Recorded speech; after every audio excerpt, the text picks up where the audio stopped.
안녕하십니까. 책 읽는 자유인 채널을 운영하고 있는 이선입니다. 이번 시간 2026년 3월 29일 일요일, 지금 시각은 오후 8시 39분입니다. 오늘 5번째 시간이죠. 이번에 이번 시간이 죽음의 부정 미디어북 마지막 시간이 될 것 같아요.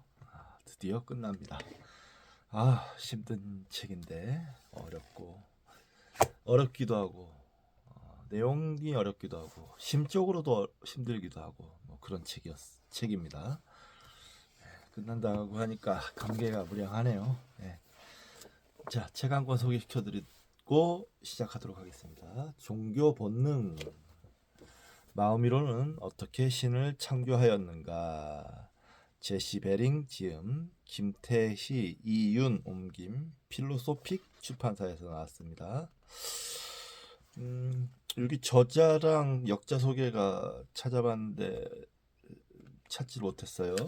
그래서 차례 먼저 읽어드리고, 차례 서문 1. 환상의 역사 2. 목적 없는 삶 3. 신호 어디에나 신호들 4. 이상한 불멸 5. 신이 사람들을 다리 밑으로 던져버릴 때 6. 적응적 환상으로서의 신 7. 그리고 당신은 죽는다. 감사의 말, 더 읽을 거리, 옮기니 후기. 재밌겠네요.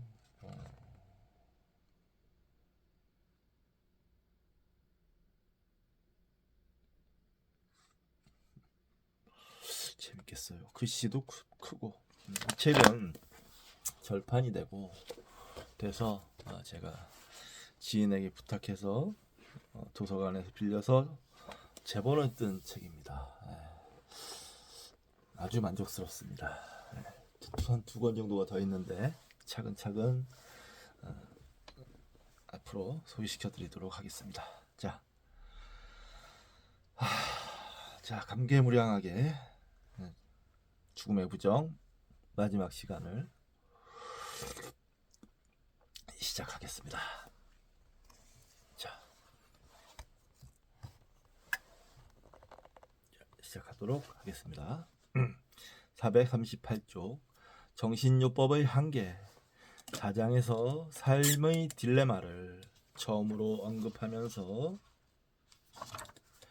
이미 이 문제를 다뤘으니 여기서 기억을 되살려보자. 우리는 진짜 실존적 딜레마 가로 열고 필멸자인 동시에 자신의 필멸성을 의식하는 동물의 딜레마 가로 닫고 실존적 딜레마는 극복할 방법이 전혀 없음을 알게 되었다. 그렇죠. 사람은 오랜 세월을 들여 독자적 존재가 되고 자기만의 재능을 발전시키고 세상에 대한 분별력을 가다듬고 취향을 넓히고 벼리고 삶의 실망거리를 감당하는 법을 배우고 성숙하고 무르익어 마침내 자연 속의 고유한 피조물이 되고 존엄과 고귀함을 갖춰 동물적 조건을 초월하며 더는 휘둘리지 않고 더는 완전한 반사작용에 머물지 않고 어떠한 틀에서도 지켜나오지 않는다. 그러고 나면 앙드레말로가 인간의 조건에서 말한 진짜 비극이 시작된다. 60년간 어마어마한 고통을 겪어가며 그런 개인을 만들어 놨는데 이제 그가 잘하는 것은 죽는 일뿐이라는 것이다. 이 고통스러운 역설은 당사자도 모르는 바가 아니다. 아니, 그가 가장 잘한다. 그는 자신이 괴롭도록 고유한 존재임을 느끼면서도 궁극적 차원에서는 아무런 차이가 없음을 안다. 그는 메뚜기처럼 언젠가 죽을 신세다. 오래 걸릴지도 모르지만. 앞에서 말했듯 요점은 우리가 최고의 개인적 발전과 해방을 성취하더라도 인간 조건의 진짜 절망을 맞닥뜨린다는 것이다. 사실 그의 눈이 현실을 바라볼 수 있는 것은 그런 발전 때문이다. 안전하고 보호받는 삶의 위안으로 돌아갈 방법은 없다. 그는 자신의 모든 문제에 사로잡혀 있으면서도 스스로의 힘으로는 그로부터 어떤 의미도 끌어낼 수 없다. 감히 말 맞다나 이런 사람에게는 나날의 무거운 삶의 짐은 지긋지긋하다. 그렇다면 사장에서 의문을 제기했듯 존재인식, 온전하게 중심을 잡은 사람, 온전한 인간주의, 지고체험의 기쁨 같은 문구가 근사하게 들리긴 해도 이런 생각을 그의 서린 부담과 두려움으로 진지하게 희석하지 않으면 이 문구들이 무슨 의미가 있겠는가. 마지막으로 이 물음들을 머릿속에 담고서 우리는 정신요법 사업 전체의 가시게 의문을 제기할 수 있음을 알게 되었다. 정신요법 사업은 온전히 각성한 사람에게 어떤 기쁨과 위안을 줄 수 있는가? 인간이 처한 참으로 절망적인 상황을 일단 받아들이면 우리는 신경증이 정상일 뿐 아니라 정신증적 실패조차도 삶의 길에서 여느 때보다 약간 더 비틀거리는 것에 불과함을 알게 된다. 억압이 사라질 수 없는 삶을 사라지게 하는 것이라면 자기 지식은 어떤 사람에게는 삶을 완전히 무너뜨릴 수 있다. 랑크는 이 문제에 매우 예민했으며 이에 대해 상세하게 이야기했다. 프로이트 자신의 스토아적 세계관에서 최고의 것을 요약하여 이례적으로 성숙하고 진지한 정신분석적 성찰을 보여주는 글을 여기에 길게 인용하고자 한다.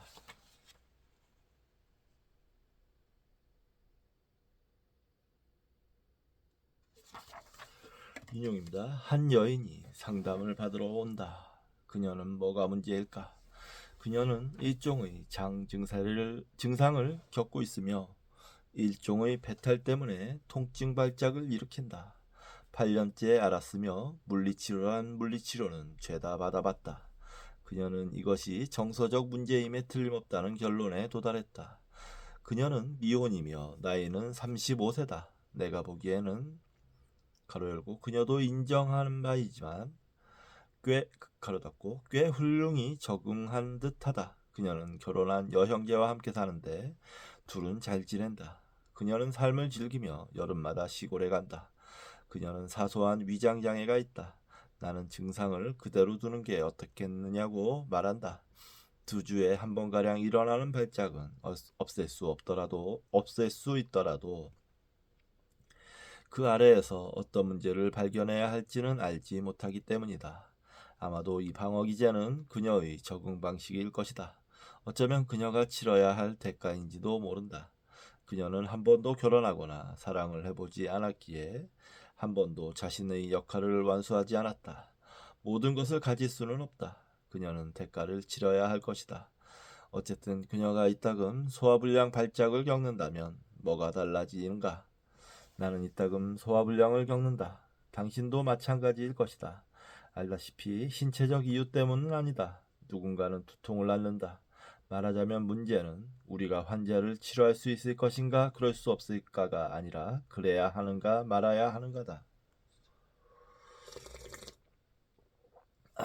여기까지가 인용입니다.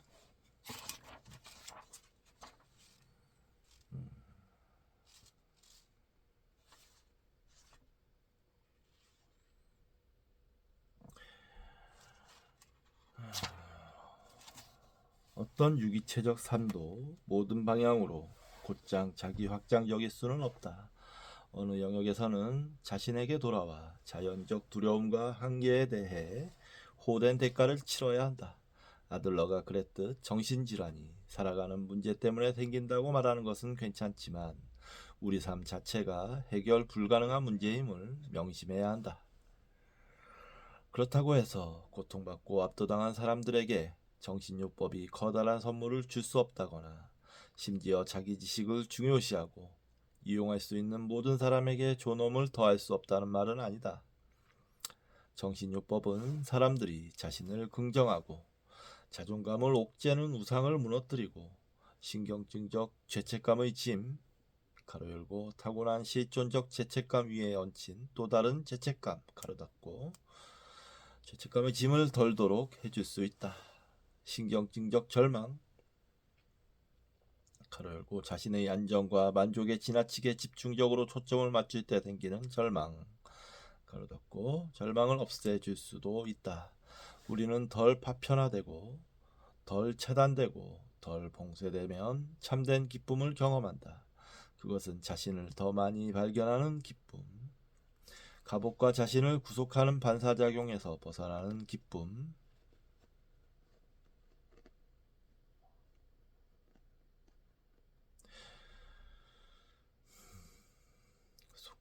갑옷과 자신을 구속하는 반사작용에서 벗어나는 기쁨, 무비판적이고 자멸적인 의존의 사슬을 던져버리는 기쁨, 자신의 에너지를 통제하는 기쁨, 세상의 이모저모를 발견하는 기쁨, 정해진 인식에서 더 자유로워진 지금 이 순간의 격렬한 경험, 선택과 행위의 새로운 가능성 등이다. 그렇다. 정신요법은 이 모든 일을 할 수 있다. 하지만 할 수 없는 일도 많으며 그런 일들은 충분히 널리 알려지지 않았다. 정신요법은 종종 더 꾸준한 기쁨과 즐거움, 삶의 찬미, 완벽한 사랑, 완벽한 자유 따위를 선사한다며 지키지도 못할 약속을 하는 것처럼 보인다. 자기 지식을 얻기만 하면 이런 것들을 쉽게 얻을 수 있다고, 이런 것들이 자신의 총체적인 각성적 자각을 특징지어야 하고 특징지을 수 있다고 약속하는 것처럼 보인다. 원초적 절교요법을 갓받은 환자는 이렇게 말했다. 무척 환상적이고 경이로운 느낌이지만 이것은 시작에 불과해요. 5년만 있어 보세요. 그땐 어마어마할 거라고요. 그녀가 낙심천만하지 않기를 바랄 뿐이다. 프로이트는 신경증 환자의 고통을 치료하는 유일한 방법은 삶의 정상적 고통을 받아들이게 하는 것이라고 말했는데 모두가 프로이트만큼 정직하지는 않다. 변함없는 기쁨을 아는 것은 또는 그것을 견딜 수 있는 것은 천사뿐이다. 그런데도 우리는 기쁨이나 깨어남 같은 요란한 제목을 단 심리 치유자들의 책을 접한다. 강의실이나 집단치료실에서 그들을 직접 만난다. 그들은 내적이고 확고한 행복이라는 독특한 브랜드를 내세워 명확한 메시지, 가로 열고 당신이 허락하기만 하면 우리는 당신을 위해서도 이렇게 해줄 수 있다, 가로 닫고 메시지를 전달한다. 자기네가 줄 수 있다고 주장하는 완전한 해방의 위험을 언급하는 경우는 듣지도 보지도 못했다. 기쁨을 선전하는 광고판 옆에 위험, 두려움과 공포의 각성이 일어나고 다시는 돌이키지 못할 가능성이 있음 이라는 작은 경고 표지판을 다는 사람은 아무도 없다.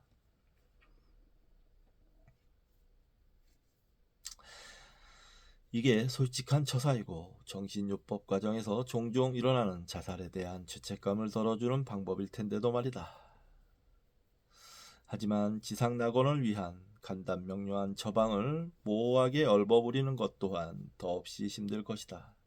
자신이 내뱉은 메시지를 반쯤 철회하면서 버젓한 예언자가 될 수는 없다. 유료 고객과 헌신적 추종자가 필요하다면 더더욱 그렇다.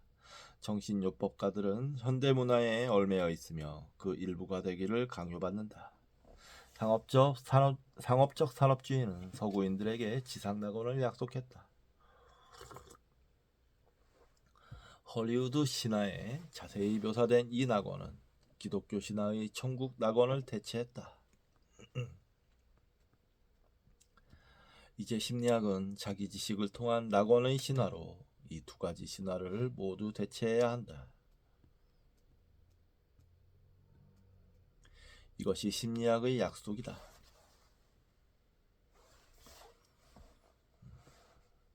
정신요법가들은 대체로 이 약속을 살아내고 구현해야 한다. 하지만 랑크는 이 주장이 얼마나 터무니없는지 간파했다. 그는 이렇게 말했다. 자기 지식으로서의 심리학은 자기 기만이다. 그 이유는 인간이 바라는 것인 불멸을 자기 지식이 주지 않기 때문이다. 이보다 명쾌할 수는 없다. 부모나 그 대리인이 베푸는 보호의 힘 안에서 살아가는 개인, 부모 형태로든 남들의 의견에 따르고 사회의 상징적 역할극 안에서 살아가는 문화적 카우사수의 형태로든 반사적 불멸 이데올로기 아래에서 살아가던 환자는 자신을 보호하던 고치에서 벗어나면 이 이데올로기를 버린다. 정신요법의 자기지식은 이를 대신할 어떤 새로운 불멸 이데올로기를 제시할 수 있을까?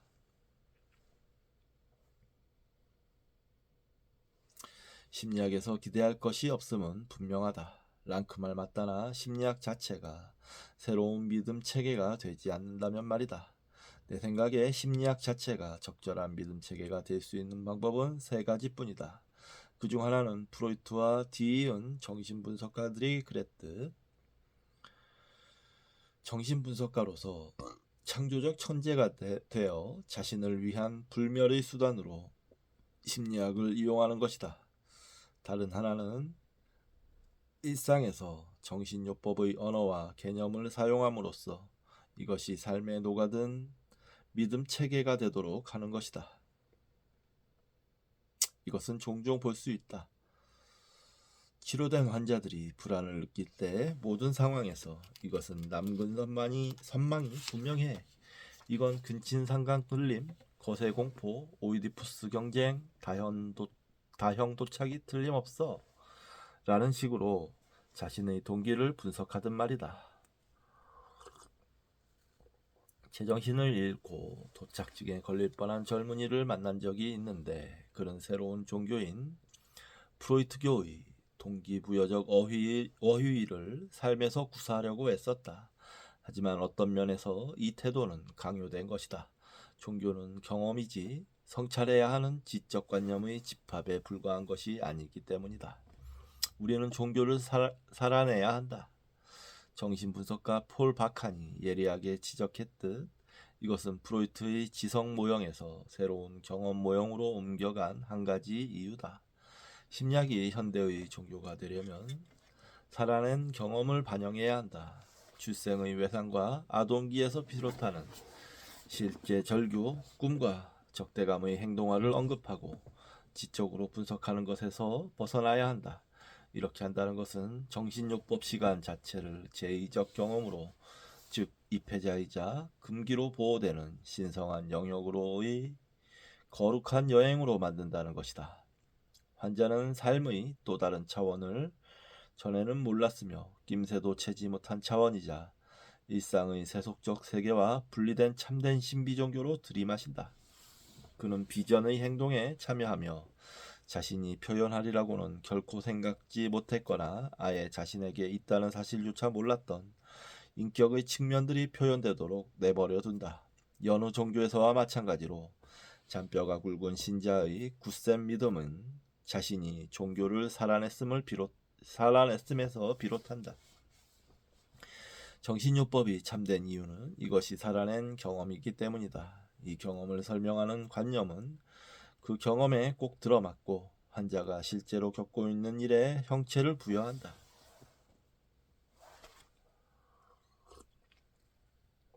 세 번째이자 마지막 방법은 이것을 확장하고 다듬는 것에 불과하다. 심리학을 종교적, 성의사학적 연관성을 통해 심화하여 어느 정도 폭과 깊이를 갖춘 종교적 믿음 체계로 만드는 것이다. 이와 동시에 정신요법가 자신은 꾸준하고 조용한 전의의 힘을 뿜어 종교의 구루 같은 인물이 된다. 우리 시대에 이런 심리학 구루를 쉽게 찾아볼 수 있는 것은 놀랄 일이 아니다. 이것은 믿음 체계로서의 심리학이 절편화되었을 때 일어나는 완벽하고도 논리적인 기결이다. 그러면 믿음 체계는 필연적 차원으로 확장되는데 그것은 불멸과 그에 따르는 생명 향상의 힘이다. 이 힘은 두 가지 형태를 띈다. 하나는 종교의 개념에서 다른 하나는 구체적으로 구루 요법사 개인에게서 온다. 오늘날 매우 인기 있는 정신요법 형태 중 하나인 게슈탈트 요법이 대체로 전이 문제를 가로 열고 마치 등을 돌리면 쫓아낼 수 있다는 듯 가로 닫고 무시하는 것은 우연이 아니다. 실제로 지금 일어나고 있는 현상은 구루 무류성의 아우라가 고스란히 남아 안전과 확실성을 향한 환자의 깊은 갈망을 저절로 보호해 준다는 것이다. 이 구루요법을 시행하는 정신요법가들이 자기가 연기하는 인물처럼 보이도록 후광을 닮은 수염과 머리를 기르는 것 또한 우연이 아니다. 그렇다고 해서 그들이 솔직하지 못하다는 얘기는 전혀 아니다. 그들은 단지 인간이 스스로 사용하고 필요로 하는 온갖 것의 적절성에 사로잡히는 경향이 있을 뿐이다. 정신요법 종교가 문화적으로 필요하다고 생각한다면 마음과 영혼을 다해 그 필요를 채우려고 노력하는 것은 최고의 이상이다. 이에 반해 전인은 의도가 아무리 선하더라도 어쨌거나 세뇌다.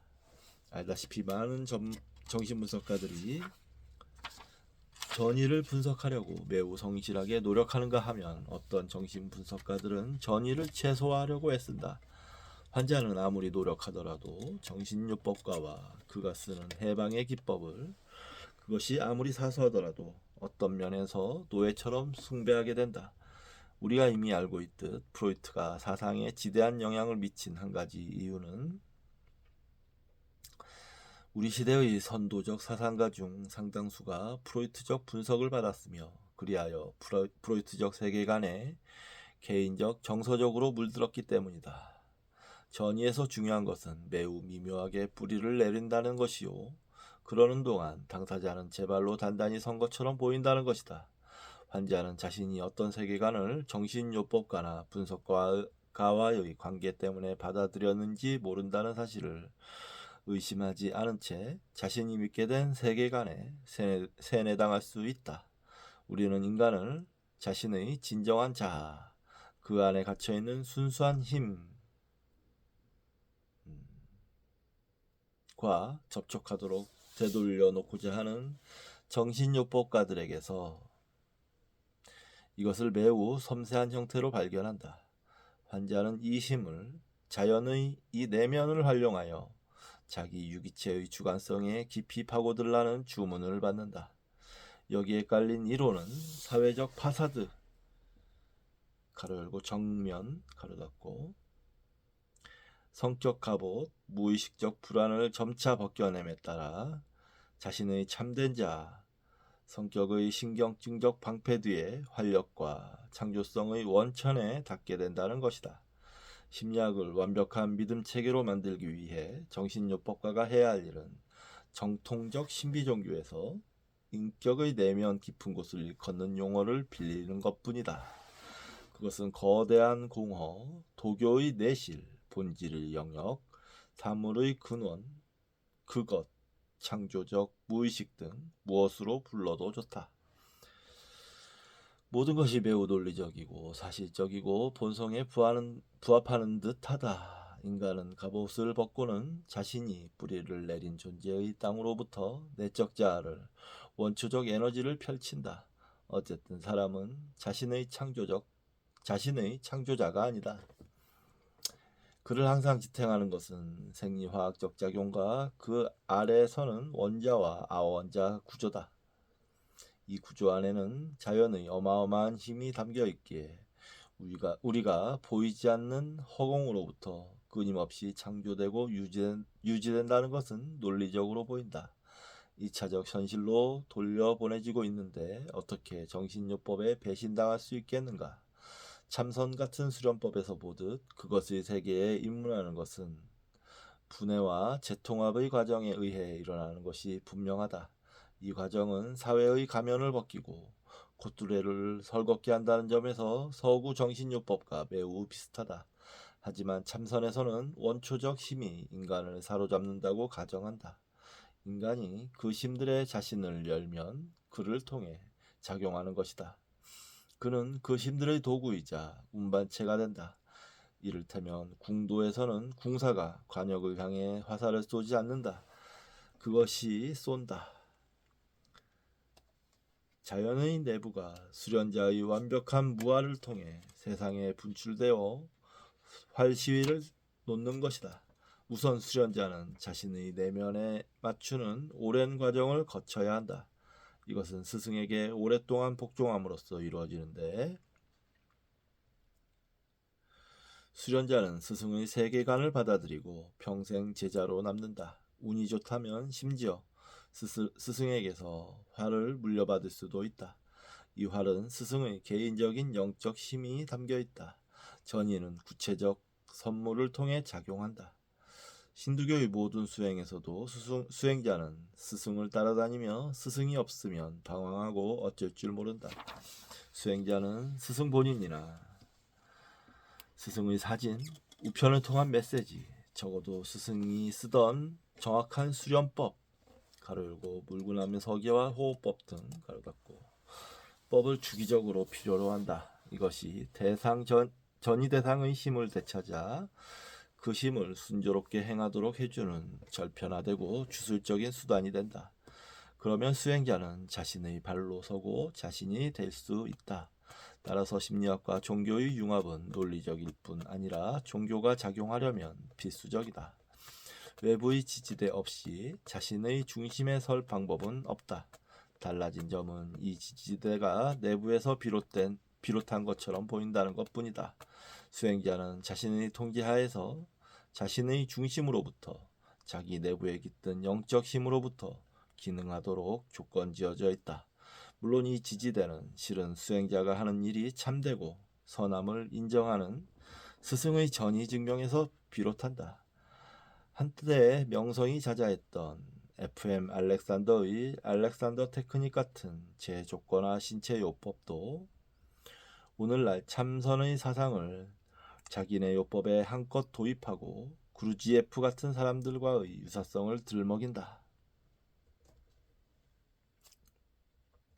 몸에 일종의 주술적 지속력을 부여하지 않고서는 몸을 재통합할 방법이 없는 듯하다. 종교에 대해 온전한 제자됨을 얻는 가장 좋은 방법은 적어도 그것을 솔직하게 종교적으로 만드는 것이다. 정신요법들이 인간을 발가벗겨 적나라한 고독을, 경험의 진짜 본성과 삶의 문제를 드러냈을 때 너머에서 비롯하는 일종의 형이상학적 힘과 정당화에 빠져드는 것은 놀랄 일이 아니다.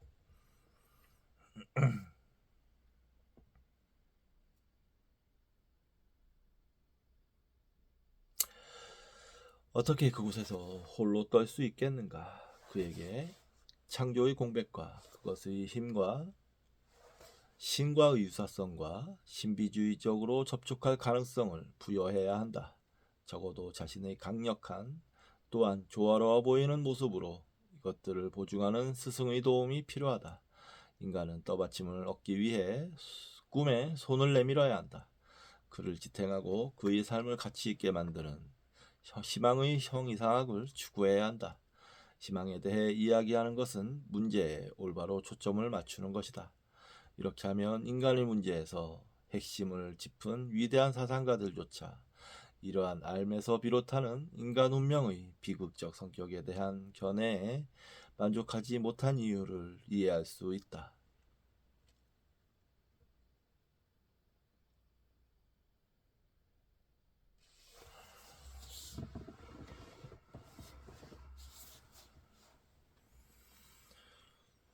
빌헬름 라이히가 프로이트와 마르크스주의 사회 비판을 합치는 방향으로 계몽주의를 계속 추구하다 결국 원초적 우주 에너지인 오르곤에 이르고 만 것은 잘 알려져 있다.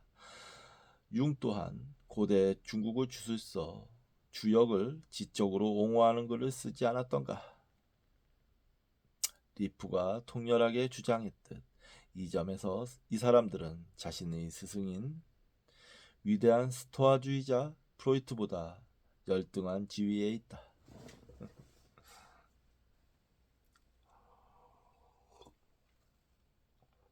인간 본성의 한계.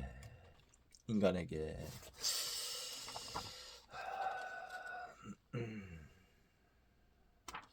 인간 본성의 한계. 인간에게 무엇이 가능한가에 대한 앞선 논의에서 나는 인간이 자신의 성격에 얽매여 있으며 성격을 뛰어넘어 또는 성격 없이 진화할 수는 없다고 말했다. 인간이 무엇이 될 수 있는지에 한계가 있다면 우리는 종교요법이 그에게 무엇을 해줄 수 있는지에도 한계가 있다고 결론 내릴 수밖에 없다. 하지만 정신요법 종교론자들은 정반대로 주장한다. 생명력이 자연에서 기적적으로 생겨날 수 있고 생명력 자신이 매개체로 쓰는 몸을 초월할 수 있으며 인간 성격의 한계를 부술 수 있다고 말이다. 그들은 현재 모습의 인간이 전혀 새로운 무언가의 출현을 위한 수단에 불과하며 이 수단은 새로운 형태의 인간적 삶을 통해 초월될 수 있다고 주장한다. 주도적인 현대 사상가 중 상당수가 이런 신비주의, 가로 열고 자연의 내부가 새로운 존재로 뿜어져 들어가리라는 어떤 내재성의 종말론, 가로 닫고 신비주의에 빠져 있다. 융은 욥의 응답에서 이런 주장을 펼쳤다. 욥의 탄식에 대한 융의 응답은 인간의 조건이 언제나 같지는 않으리라는 것이었다. 새로운 인간이 창조의 자궁 밖으로 탈출한 것이기 때문이다. 에리 프롬은 한때 삶이 이토록 괴로운 짐인데 더 많은 사람들이 미치지 않는 것이 의아하다고 지적한 뒤에 너희도 신처럼 되리라 라는 제목의 책을 썼다. 우리는 신이 광기의 경계에 걸쳐 있다고 가정해야 한다.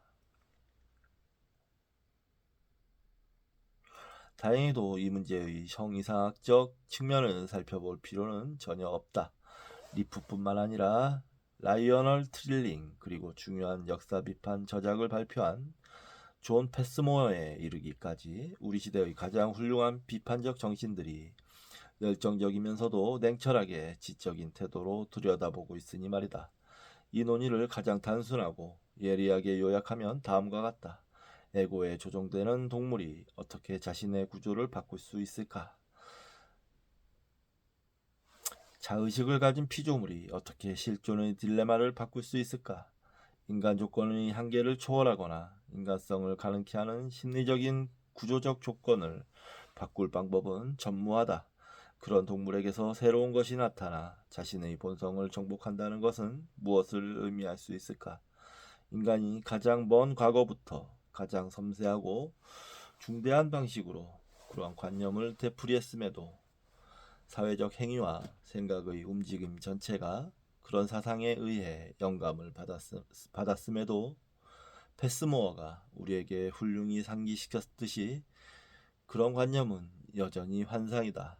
나 또한 인간의 영혼을 발달시킨다거나 새로운 탄생의 약속 같은 발상을 즐겨 썼지만 새로운 피조물을 만들어낼 생각은 전혀 없었다.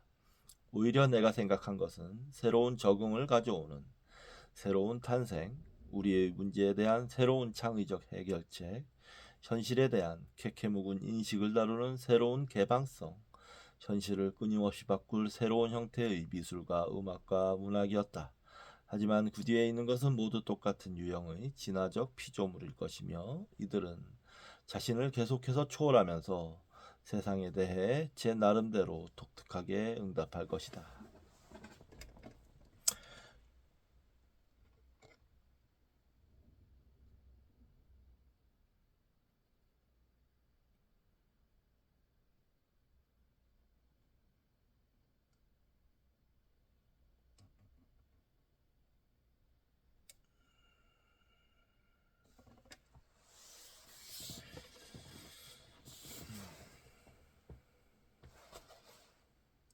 정신요법과 과학자가 그토록 쉽사리 형 이상하게 빠져든다면 우리는 똑같은 이유로 신학자를 비난해서는 안 된다.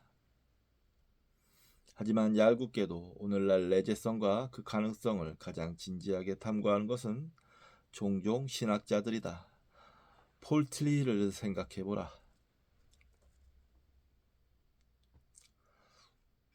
그에게도 새로운 존재의 형이상학이 있었다. 그는 자연과 더 조화를 이루고 외부 의심에 덜 휘둘리고 감수성이 더 풍부하고 자신의 창조적 에너지를 더 많이 접하고 우리 시대의 집단성을 대체하는 참된 공동체, 우리의 물질주의적 문화가 만들어낸 객관적 피조물을 대신하는 더 진정한 사람들의 공동체를 이룰 새로운 유형의 인간이 탄생할 것이라 믿었다. 하지만 새로운 존재에 대한 틸리의 환상은 대다수 정신요법 종교론자보다 적었다. 그는 이 사상이 실은 신화요, 온전히 실현할 수 없는 이상임을 간파했다. 자신의 내면에 붙박인 진실이 아님을 알고 있었다. 이 점이 중요하다. 그는 솔직하게 토로했다. 새로운 존재의 이 복음이 진실함을 입증하는 유일한 논거는 메시아가 그 자신을 진실하게 한다는 것이다. 인간학에서는 이것을 이념형적 명령이라고 말할 수도 있으리라. 수전 랭어는 인간의 내적 삶에서 무엇이 가능한가의 문제를 내적 삶의 신화라는 문구로 송두리째 요약했다. 그녀가 염두에 둔 것은 음악 경험이었지만 이 용어는 무의식에 대한 또한 자연의 핵심으로부터 새로운 에너지의 출현에 대한 형이상학적 전체에도 적용되는 듯하다. 하지만 신화라는 단어가 비하적 의도로 쓰이거나 단순히 환각을 나타내지 않음을 덧붙이고자 한다. 랭어가 설명했듯 어떤 신화에는 생장의 힘이 있어서 실제의 관념적 힘, 어렴풋한 진실에 대한 진짜 이해, 우리가 놓치고 있는 것을 날카롭게 분석적인 이성으로 그리는 일종의 보편적 묘사를 만들어낸다.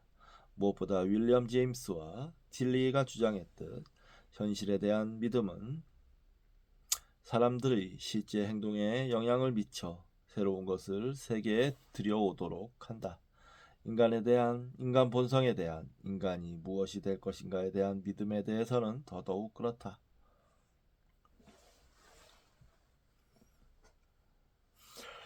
세상을 바꾸려는 우리의 노력에 무언가가 영향을 미친다면 그것은 어느 정도 그 세상을 바꿀 수밖에 없다. 이렇게 하면 에리 프롬 같은 정신분석학의 예언자들과 관련하여 혼동되던 사실 하나를 이해할 수 있다. 그것은 인간의 노력을 비극적으로 제약하는 인간 조건의 딜레마를 어떻게 그리 쉽게 잊어버릴 수 있는가다.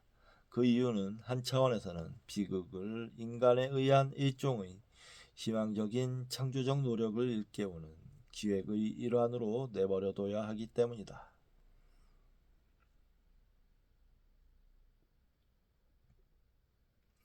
현실이 부분적으로 인간 노력의 결과이기에 자신이 확고한 현실주의자라고 뻐기고 희망적 행동을 꺼리는 사람은 사실 인간적 임무를 회피하는 것이라는 듀이의 논지를 프롬은 근사하게 논증했다.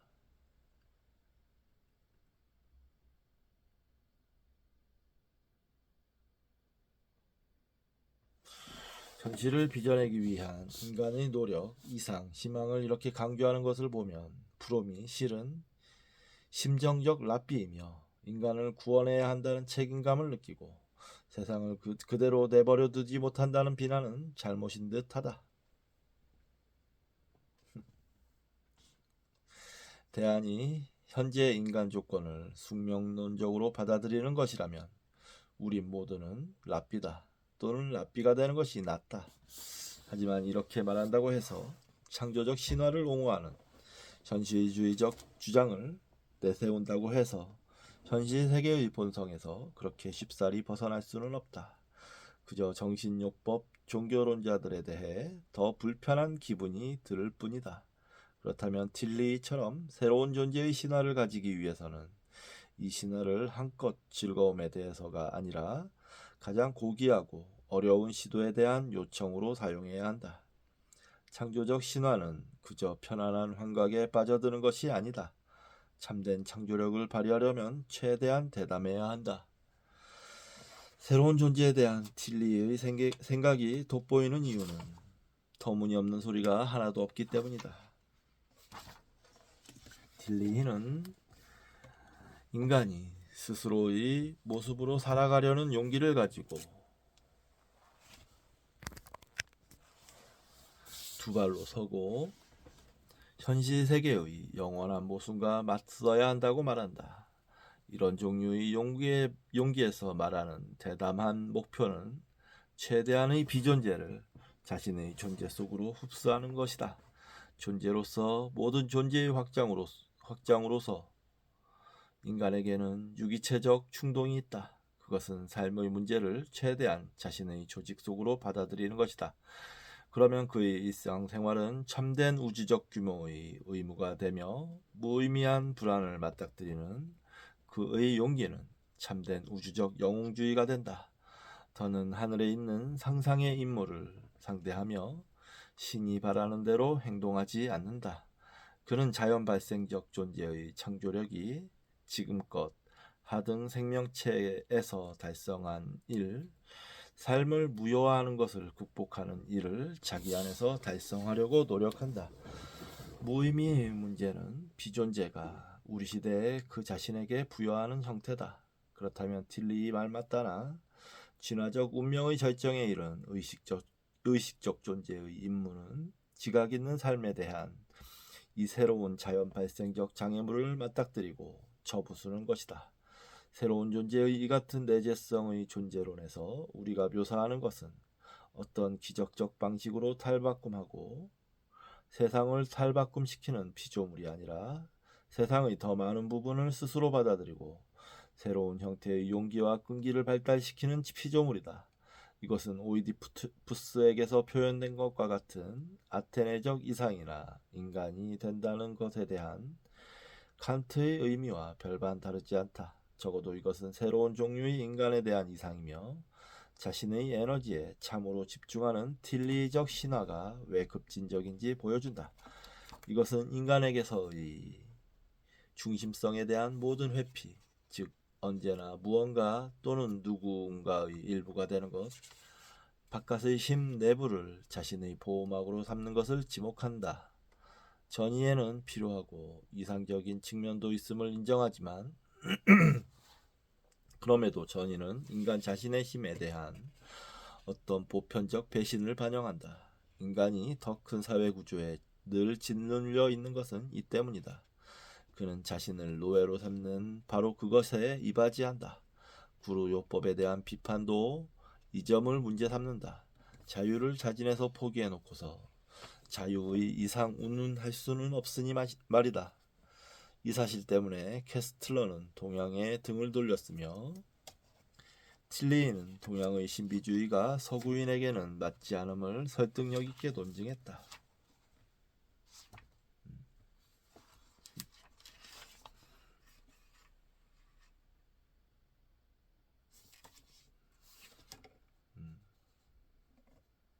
이것은 존재할 용기를 회피하는 것이며 자신이 최대한의 무의미를 흡수하지 못하도록 한다. 주표시가 있습니다. 내 생각에 틸리는 존재의 용기를 찾는 과정에서 우상 하나를 꿰뚫어 보지 못했다. 그가 집단 무의식 개념을 좋아한 이유는 존재의 내적 깊이라는 차원을 표현하고 본질의 영역에 닿을 가능성이 있기 때문이었을 것이다. 그가 평상시에 보이던 분별력을 생각하면 이것은 놀랄만한 실수인 듯하다. 어떻게 융이 상상한 것만큼 쉽게 존재의 토대에 접근할 수 있겠는가? 내가 보기에 이 관념은 타락의 개념을 손두리째 무너뜨릴 것이다. 어떻게 인간이 본질의 영역을 말하자면 상비할 수 있겠는가? 설령 그럴 수 있더라도 은총에 대한 틸리의 이해는 인간의 노력을 넘어선 순수한 선물로서의 의미를 모두 잃지 않겠는가?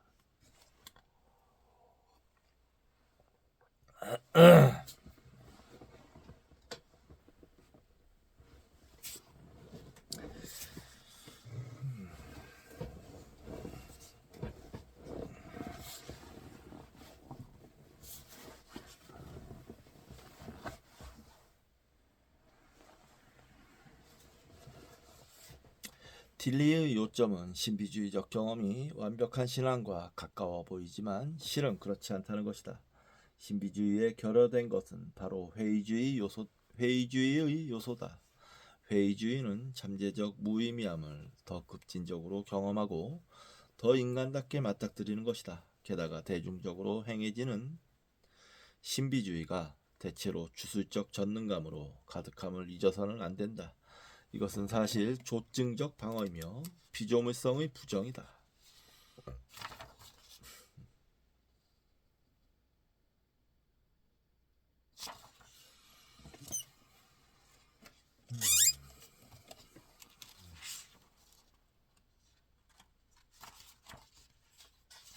다시 말하지만 우리는 최고의 이상적인 것들에 대해 이야기하고 있다.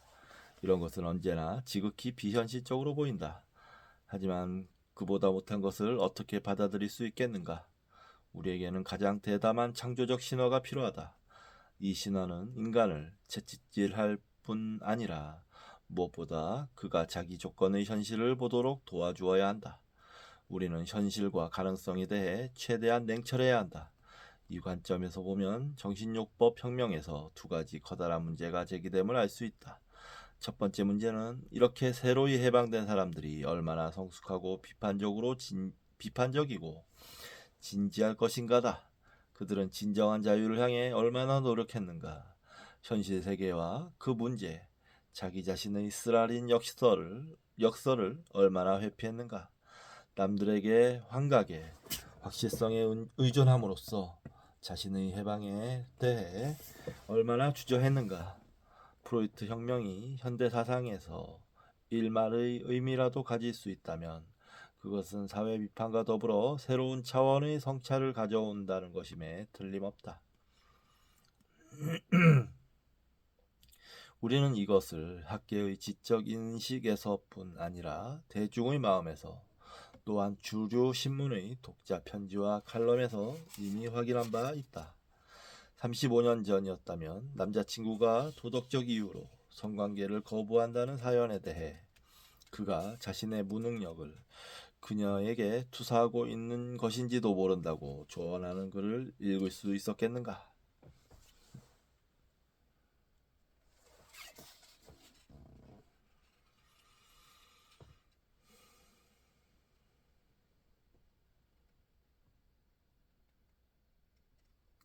하지만 이것은 정신요법 혁명에서 제기된 두 번째 커다란 문제를 끄집어낸다. 그래서 어쨌다고? 라는 물음이다. 아무리 많은 집단이 진정으로 해방된다 하더라도 세상이 조금이라도 더 즐겁거나 덜 비극적인 곳이 될 것이라고 상상할 수는 없다. 심지어 우리가 알지 못하는 방식으로 더 나빠질 수도 있다. 틸리가 경고했듯 실존의 조건과 한계에 처한 새로운 존재는 새롭고 더 예리한 역설, 새로운 긴장, 더 고통스러운 부조화, 더 격렬한 귀신 숭배를 일으키는 데 그칠 것이다. 현실이 부정한 것은 신들이 땅 위를 걷지 않기 때문이다. 인간이 비존재의 거대한 심연을 담는 고귀한 저장고가 될 수 있다면 그들은 심지어 정신을 차리지 못하고 휘둘리는 광인인 오늘날의 우리보다 덜 평화로울 것이다.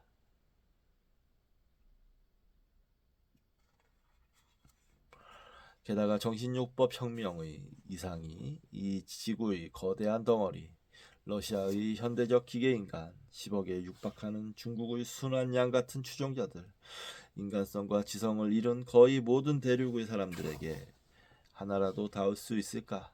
캘리포니아주 버클리의 해방적 분위기에서 살거나 제고장 정신요법 집단의 소박한 해방에 도취되어 산다는 것은 나머지 세상의 현실과 이 세상이 진짜로 돌아가는 상황을 차단하는 온실 속에서 살아가는 것과 같다.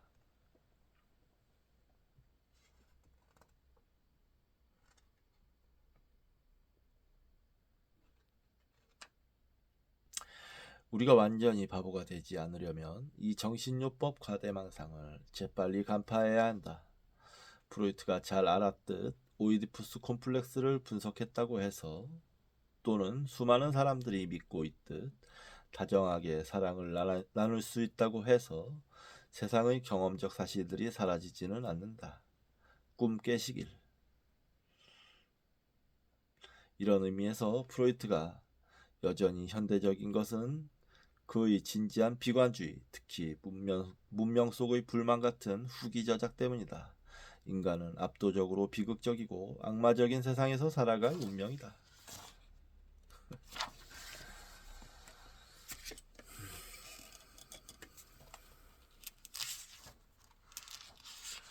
과학과 종교의 융합, 정신요법 종교는 유대교. 잠시 쉬었다가 하도록 하겠습니다. 화장실 좀 갔다 올게요.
이제 마지막 챕터입니다.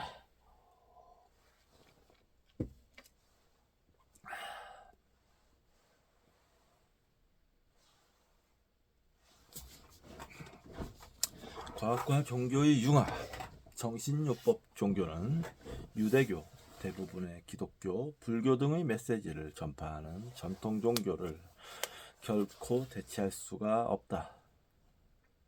전통 종교들은 인간이 현재의 형태로 빚어질 운명이고 더는 진화할 수 없으며 인간이 성취할 수 있는 모든 것은 창조에서의 고독이라는 진짜 악몽 속에서만, 그리고 지금 자신이 가진 에너지로부터만 성취할 수 있다고 주장했다.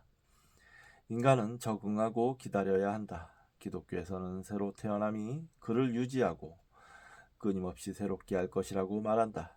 히브리인들은 그가 완전한 의와 믿음을 얻고 이것이 이웃들에게 널리 전파되면 하느님 당신이 행동할 것이라고 말한다. 인간은 최선의 지능과 노력을 발휘하여 적응과 생존을 담보하면서 기다려야 한다. 이상적인 것은 기적과 신비에 마음을 열고 창조의 체득된 진실 속에서 기다리는 것이다. 이렇게 하면 살아남아 구원받기가 쉬워질 것이다. 자신을 무효화하려는 충동을 덜 느끼고 창조주를 기쁘게 하는 모습, 경외감으로 가득 찬 채 나머지 창조세계와 조화롭게 살려고 노력하는 피조물을 더욱 닮을 것이기 때문이다. 오늘날에는 여기에 나머지 창조세계를 덜 해치려는 노력을 덧붙일 수 있으리라. 창조의 체득된 진실이란 무엇을 의미하는가?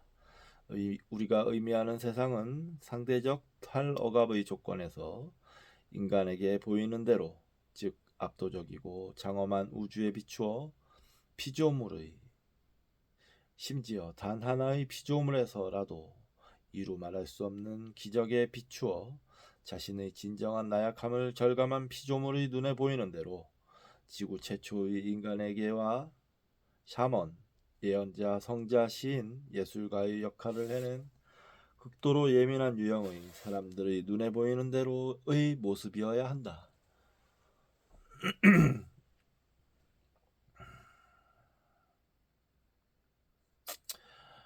그들의 현실 인식이 남다른 이유는 창조에 내재한 공포에 대해 살아있기 때문이다.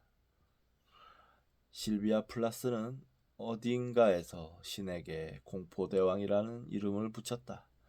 하긴 공포는 기괴한 것의 왕으로 손색이 없다. 온갖 종류의 이빨로 물어뜯고 식물의 줄기와 동물의 살과 뼈를 어금니로 짓이기고 기뻐하며 육지를 개걸스럽게 식도로 내려보내고 먹이의 정수를 자신의 체제에 통합하고 그러고 나서 악취와 가스를 내뿜으며 잔여물을 배설하는 것이 유기체의 일상적 활동인 창조세계를 어떻게 이해해야 하는가? 먹을 수 있는 타자를 제 몸속에 넣으려고 모두 달려들고 있지 않은가? 피로 몸을 부풀리는 모기, 구더기, 매섭고 사악하게 공격하는 사나운 벌, 자신의 내장이 찢겨나가면서도 끊임없이 먹이를 뜯어삼키는 상어를 보라. 페루에서 지진으로 7만 명이 산채로 매몰되고 미국에서만 1년에 5만 명 이상이 자동차 사고로 목숨을 잃고 인도양에서 해일이 25만 명 이상을 쓸어버리는 온갖 자연적 사건에서 매일같이 벌어지는 신체 훼손과 학살은 말할 것도 없다. 창조는 수억 년간 모든 피조물의 피에 젖은 행성에서 일어나는 거대한 악몽이다.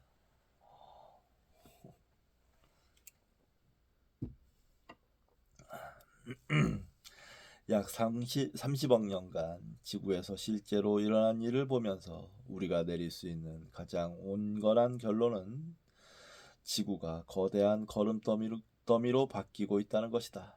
하지만 태양이 언제나 피를 말리고 그 위에 만물이 자라게 하고 자신의 온기로서 유기체의 안락과 확장에 따르는 희망을 선사하며 우리의 눈길을 돌린다. 미켈란젤로는 태양이 나를 데우고 나로 하여금 사랑하게 하네 라고 노래했다.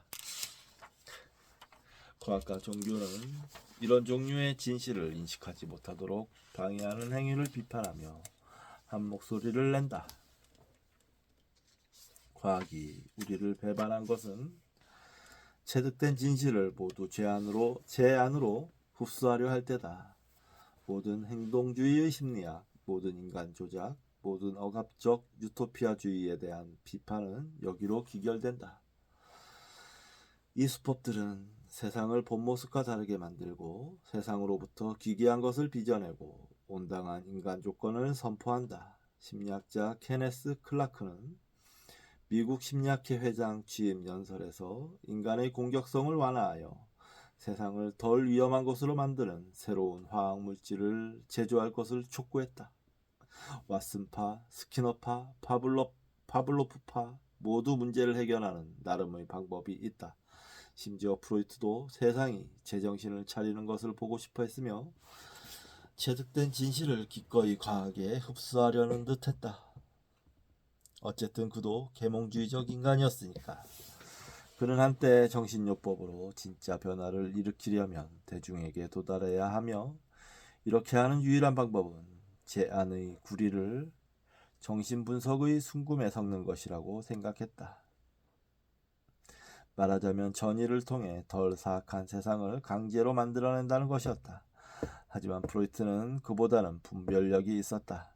그는 세상의 악이 사람들 안에만 있는 것이 아니라 바깥 자연에도 있음을 점차 깨달았다. 그가 만년 저작에서 더 현실적이고 비관적으로 바뀐 것은 때문이다. 과학으로 사람을 조종하려 드는 모든 사람의 문제는 삶을 충분히 진지하게 받아들이지 않는다는 것이다. 이 점에서 모든 과학은 부르주아적이요 관료적이다. 내 생각에 삶을 진지하게 받아들인다는 것은 인간이 지구상에서 무엇을 하든 창조의, 기괴한 것의 만물 아래에서 울리는 으스스한 웅성거림의 공포라는 체득된 진실 속에서 해야 한다는 뜻이다. 그러지 않으면 거짓이다. 무엇을 성취하듯 그것은 피조물의 주관적 에너지 속에서 열정과 이상과 고통과 두려움과 슬픔을 억누르지 않고서 한껏 발휘하여 성취되어야 한다. 닐케가 그랬듯 우주의 의미에서 우리가 차지하는 부분이 슬픔 속의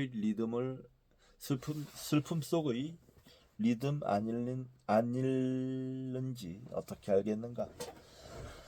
조작적이고 유토피아적인 과학은 인간의 감수성을 둔하게 함으로써 승리 충동에 깃든 영웅적 요소를 인간에게서 빼앗을 것이다. 우리는 영웅성의 상실이 우리를 공허하게 하고 최대의 경험을 받아들이지 못하게 함으로써 우리의 투쟁을 헛되게 함을 절실히 알고 있다.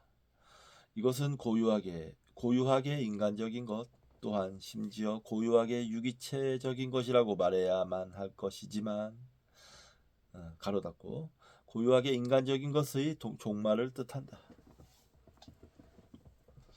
삶은 지구상에서 진화를 통해 우리에게 부여하는 신비로운 방식으로 자신의 확장을 향해 밀고 나간다.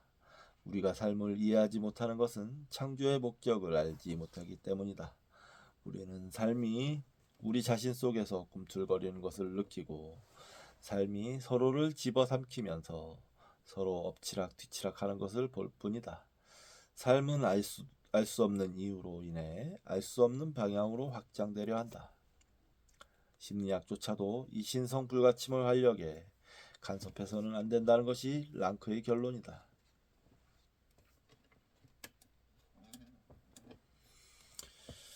이것이야말로 그가 비합리적인 것을 삶의 토대로 선택하는 것의 의미다.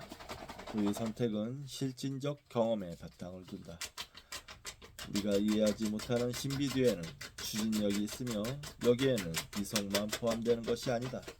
그렇다면 우주적 영웅주의를 향한 충동은 신성하고 신비로우며 과학과 세속주의에 의해 말끔히 전동되고 합리화될 수 없다. 결국 과학이라는 신조는 삶과 죽음에 대한 두려움을 자기 속으로 흡수하여 부정하려고 시도했으며 우주적 영웅성을 위한 역할의 스펙트럼에서 또 하나의 경쟁자에 불과하다. 현대인은 자각에서 벗어나려고 술과 마약에 탐닉한다. 쇼핑으로 시간을 보내는 것도 마찬가지다. 그의 문화는 자각이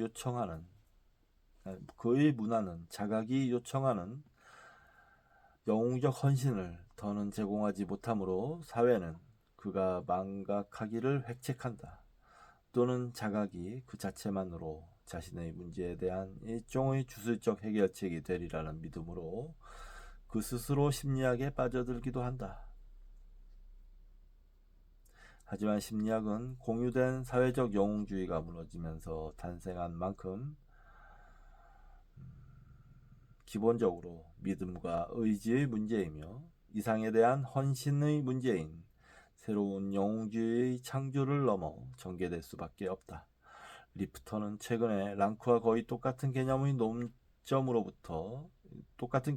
논점으로부터 같은 결론에 이르렀다. 노먼 브라운 같은 저명한 사상가도 만년에 사랑의 몸을 쓰면서 같은 논점에 도달했다. 브라운은 실존의 자연적 모순을 넘어서는 유일한 방법은 달고 다른 종교적 방식이 있음을 깨달았다. 그것은 자신의 문제를 신과 같은 인물에게 투사하는 것, 모든 것을 보듬고 모든 것을 정당화하는 너머에게 치유받는 것이다.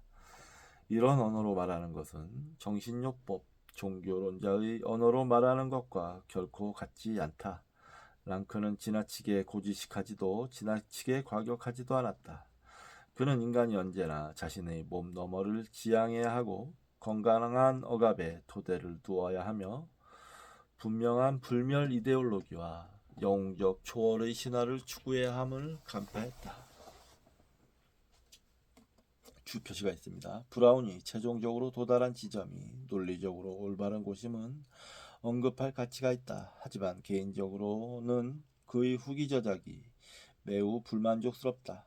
혹자는 그가 자신의 새로운 입장을 제시하면서 왜 이렇게 경구를 남발하는지 모호하고 극단적으로 간결하고 종종 불가사의한 사상을 뒤죽박죽으로 섞어 가장 오래된 신비주의 기독교와 마지막 심판을 날 강구로 마무리하고 마는지 의아해한다. 적어도 이 점에서 그의 후기 저작은 초기 저작과 완전히 일치한다. 몸의 좌절스러운 한계에 갇힌 자연적 실존은 총체적이고 전부 아니면 전무식의 위안을 탈억압에서든 마침내 세상의 종말에서든 요구하기 때문이다.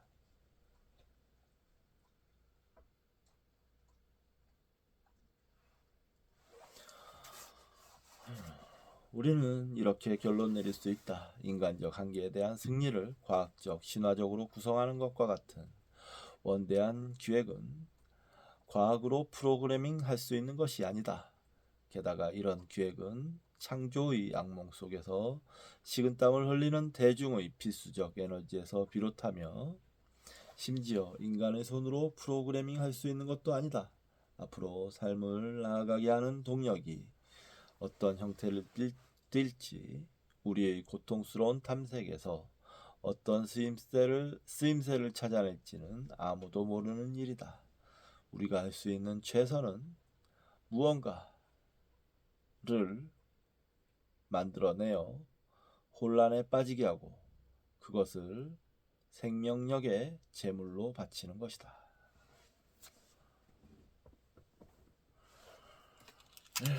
여기까지입니다. 다 읽었습니다.